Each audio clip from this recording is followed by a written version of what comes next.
సందర్భంగా ఆర్యవైశ్య సంఘం కుటుంబానికి అండగా వెంకటేశ్వర గారికి కూడా రమ్మని ఆహ్వానించాం. ఆయన కూడా మాకు మద్దతుగా ఇస్తారని మాట్లాడుతూ ఆ సందర్భంగా వెంకటేశ్వర గారు కూడా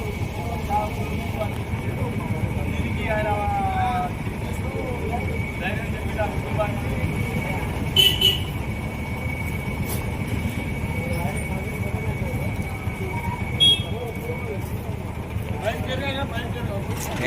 పోతారు.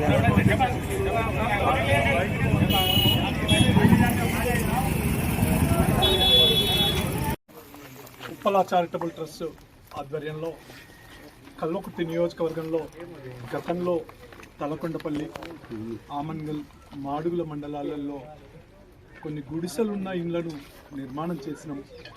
ఒక 2000 ఇండ్లను నిర్మాణం చేసినాం ఇప్పటివరకు.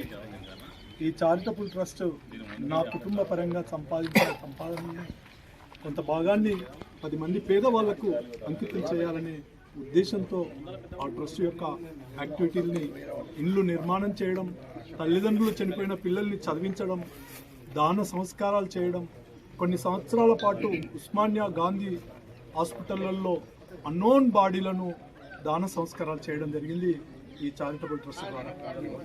ఈరోజు నాకు జన్మనిచ్చిన నా కన్న తల్లిదండ్రులు ఆర్యవైశ్య కుటుంబంలో ఆ భగవంతుడు పుట్టించిండు.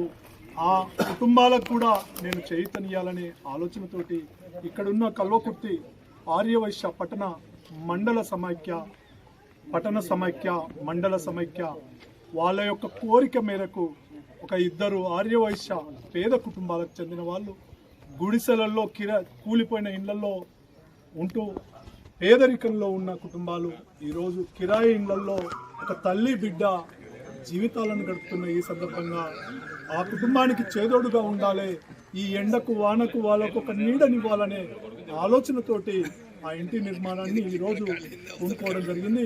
ఈ కార్యక్రమంలో చిన్ననాటి మిత్రుడు, నాకు ఆ రోజు నుంచి ఈ గ్రామంలో కల్వకుర్తి పట్టణంలో మిత్రుడిగా ఉన్న వ్యక్తి కాటన్ మిల్ అధ్యక్షులు సూర్యప్రకాష్ గారు, మధు గారు, వైద్ గారు, శ్రీశైలమన్న పెద్దలు, అదేవిధంగా సీనన్న, చాలామంది, మధు, గణేష్, రమేష్, చాలామంది మా